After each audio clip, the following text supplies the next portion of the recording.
Feeling stuck in your job or career? Wondering if you'd be happier working for yourself? Then you'll want to join us as we talk with Charlie Poznek on the Dollar Stretcher Interview.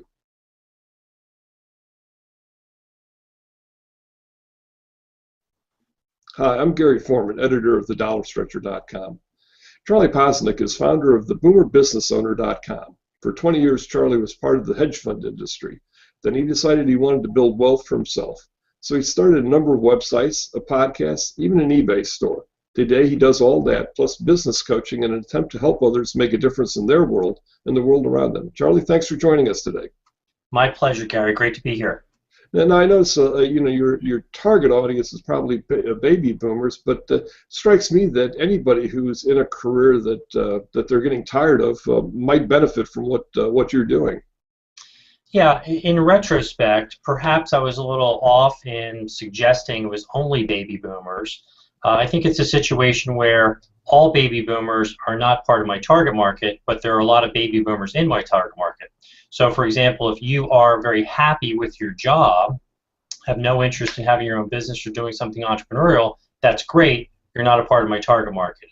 If you're prone to just sit there and complain and moan and I hate my job and not willing to take action and do something, you may be a baby boomer, but you're not part of my target market. So my sense is that, baby boomers, I guess technically is around 50 years old, but I would say that we're probably seeing people in their early to mid 40s. I think, there comes a point, maybe people are doing it sooner rather than later, but there comes a point of dissatisfaction that spurs you to take some action. I'm finding that that's kind of a sweet spot. Mm-hmm.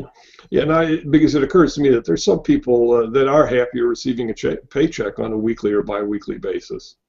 Absolutely, and there's no judgment there. Totally cool. It's just not who I'm speaking with. Mm-hmm. And now, one thing I noticed on your website, you talk about that you're not a tech person.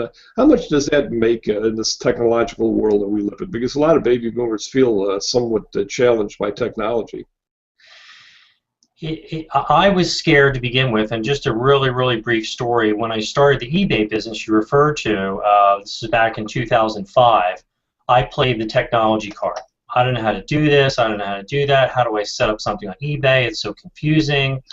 Long story short, my girlfriend at the time took a picture of something that we were going to sell. And she said, here's the picture, just see what you can do with it.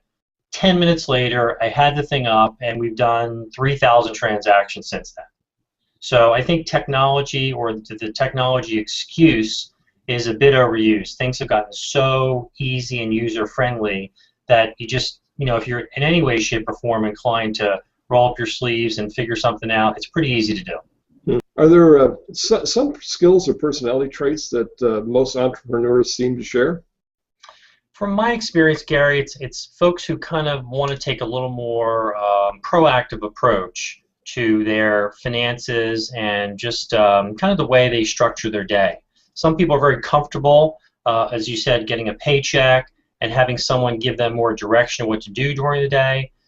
Someone who is more inclined to take more responsibility for eating what they kill, so to speak, or making income, generating income as a result of their efforts, in my mind, just has kind of more entrepreneurial traits. We're someone who is good with making decisions on what needs to be done versus having someone tell them what needs to be done. Now, I know you're a firm believer in online businesses. Why do you think they're so special and make it easier for today's entrepreneur? Well, way back when, what is it, 10 years ago, 15 years ago, 20 years ago, we wanted to start a business. It was a brick and mortar business, and there was a real significant hard cost. I don't care what you're doing. You have to go rent a space, you have to get your equipment or furnish the space, whatever you're doing. There's an actual hard cost, but even if it's $10,000, $20,000, and it could be much more than that. Today, you can get your business started online for a couple $100 if you wanted to. If you wanted to go all out, maybe several $100, something like that. So it just allows you a little more flexibility in my mind, Gary, that you could make a decision, do something, take some action. If it's not working, you could always pivot or shift and do something else, and you don't have this big sunk cost to deal with. Mm-hmm. Yeah, actually, I lived what you talked about. I mean, when I started the Dollar Stretcher, it was about a year and a half while I was still working a full-time job. Mm-hmm. and operating out of a spare bedroom. And now, you mentioned that you took about 2 years to transition. What do you think is the best way for somebody to get started who's anxious to give it a shot? I'd never suggest that someone quit their day job, their full-time job, to do something online in this particular situation, because it's just so easy to do something or start something on a part-time basis. The key thing in my podcast, Gary, I interview successful online entrepreneurs or successful entrepreneurs who have a solid online presence. And the one recurring theme from everybody that I've interviewed, I've done 215 interviews so far, the one recurring theme is their use of a coach. And it's been my experience that a lot of baby boomers don't know, haven't used, don't maybe understand the concept of a coach. So I strongly suggest finding someone, and you can listen, this is not a commercial for my podcast, but I interview a lot of good coaches. Listen, see if somebody resonates with you, reach out to them, and see if they might be able to help you get started.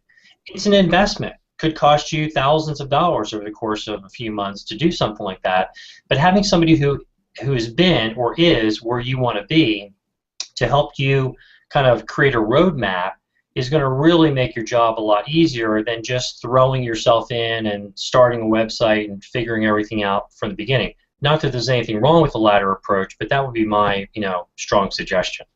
Now, what's the next most important lesson for someone wanting a second career as an entrepreneur? Get started.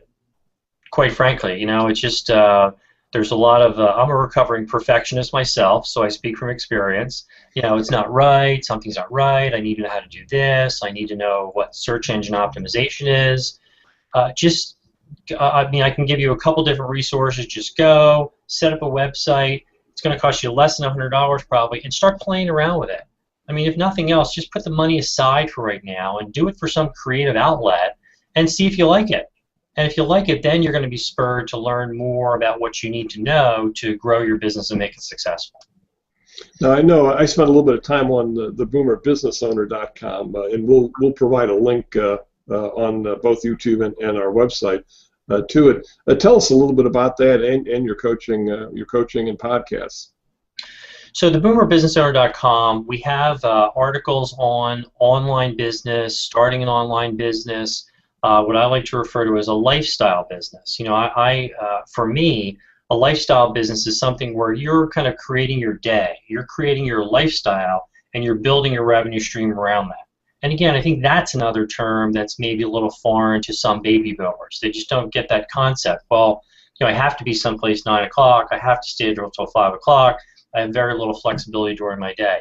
So we talk a lot about lifestyle business and how to, again, build a revenue stream around that. I just started, I engaged a buddy of mine, his name is Sal. Sal's been a trainer and a coach for 30 years. He's a baby boomer. I worked out with him for 10 years. He has really solid thoughts on health and fitness and diet, things like that. So I've asked him to begin writing some articles for the site. So you'll see articles on online business, lifestyle, entrepreneurship, health and fitness. And then again, the podcast, I interview successful online entrepreneurs for the benefit of the listeners so they can hopefully gain some distinctions in helping them start their online business. Fantastic. Well, Charlie, we appreciate you sharing your wisdom with our audience today. And we're glad for everybody that took the time to watch us. And we ask you to join us again in the next Dollar Stretcher interview.